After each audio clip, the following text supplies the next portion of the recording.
السلام علیکم۔ اعوذ باللہ من الشیطان الرجیم، بسم اللہ الرحمن الرحیم۔ رب اشرح لی صدری ویسر لی امری واحلل عقدۃ من لسانی یفقہوا قولی۔ دل کی باتیں میں نے آپ سے کرنی ہیں۔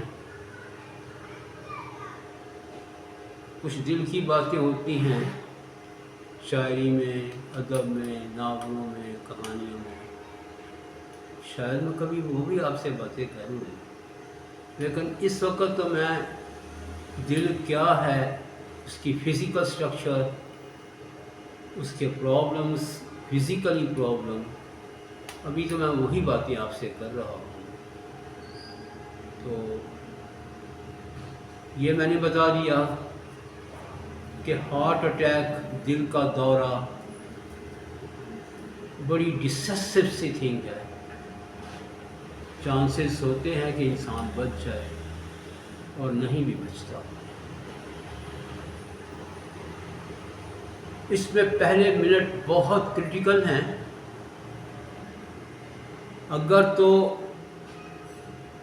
جس نے نہیں بچنا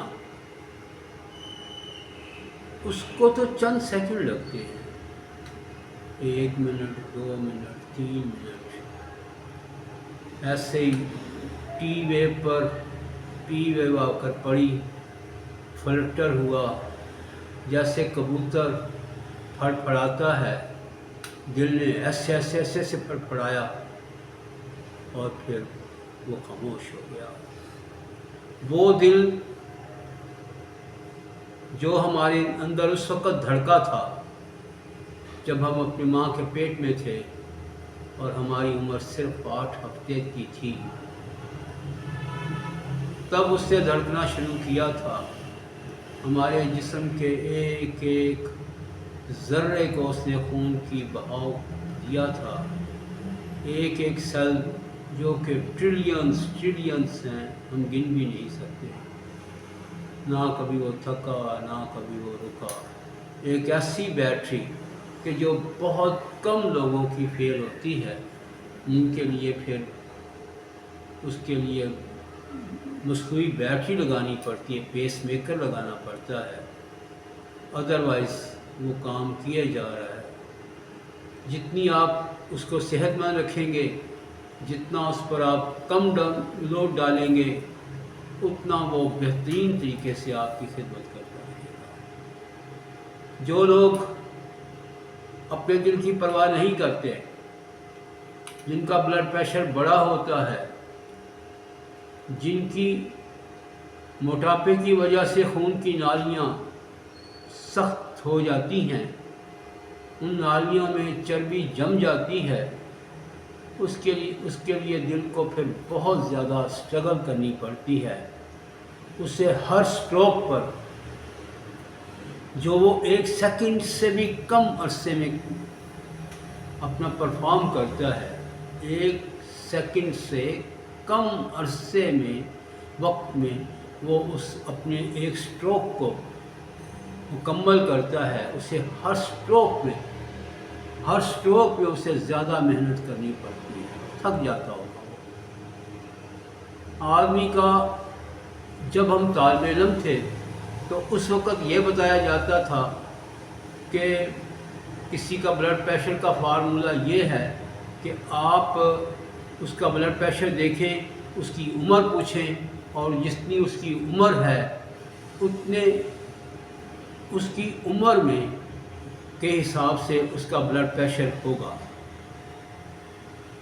اگر کسی کی عمر اس میں 100 پلس کر لیں، عمر میں 100 پلس کر لیں، کسی کی عمر 130، اگر کسی کی عمر 30 سال ہے تو اس میں 100 جمع کر لیں تو اس کا بلڈ پریشر 130 ہونا چاہیے، سسٹولک اوپر والا، اور ڈائسٹولک جو ہے وہ کسی بھی صورت میں 95 سے نہیں بڑھنا چاہیے۔ اور اگر کسی کی عمر 70-80 سال ہے تو اس میں 100 جمع کریں گے تو وہ 170-80 سال اس کی بلڈ پریشر نارمل ہوگا۔ یہ فارمولہ کبھی کسی ڈاکٹر نے بنایا تھا اور کتابیں بھی اس میں لکھ دی تھی۔ لیکن اب یہ ساری بات ختم ہو چکی ہے. اب بلڈ پریشر جس بھی انسان کا 135 سے زیادہ، آئیڈیلی اس سے 130 125 ہونا چاہیے سسٹولک، اور جو ڈائسٹولک ہے نیچے والا بلڈ پریشر ہے وہ 85 ہونا چاہیے. اس سے زیادہ جب بلڈ پریشر ہوتا ہے خون کی نالیوں کی سختی کی وجہ سے، خون کی نالیوں کی رکاوٹ کی وجہ سے، تو اس کے ساتھ ہارٹ کو ہر سٹروک پر زیادہ محنت کرنی پڑتی ہے اور وہ زیادہ جلدی تھکتا ہے. اپنی خون کی نالیوں کو سافٹ رکھیے گا، کلیئر رکھیے گا، اور اس کا طریقہ صرف اور صرف آپ کی سمارٹنس ہے. اگر آپ کا وزن زیادہ ہے تو پھر آپ کی خون کی نالیاں بھی ہارڈ ہیں، اس کے اندر رکاوٹیں بھی ہیں، دل تھک جاتا ہے، وہ اچھے طریقے سے پرفارم نہیں کر سکتا. اچھے طریقے سے اس کی حفاظت کیجیے گا. تو اگر تو کسی کو ہارٹ اٹیک ہوا ہے تو وہ بچ گیا ہے، ہاسپٹل پہنچ گیا ہے، وہاں کیا پروسیس ہوتا ہے؟ ایک تو جاتے ہی اس کو اسٹیپٹوکوکائنیز کا انجیکشن لگ جاتا ہے، اور وہ لکھا لیتے ہیں کہ اگر اس انجیکشن کا کوئی ریئیکشن ہوا انوانٹیڈ اور بندہ ایکسپائر ہو گیا تو ہم اس کے ذمہ دار نہیں ہیں. تو اس پیشنٹ کے لواحقین اس پر سائن کر دیتے ہیں. اس کے بعد وہ انجیکشن لگا دیتے ہیں، اور امیڈیٹلی یہ بھی کوشش ہوتی ہے کہ اس کی اینجیوگرافی بھی ہو جائے، اور اینجیوگرافی کے دوران یا اسی پروسیس کے درمیان اس میں اسٹنٹ ڈلتا ہے تو وہ بھی ڈال دیا گیا ہے.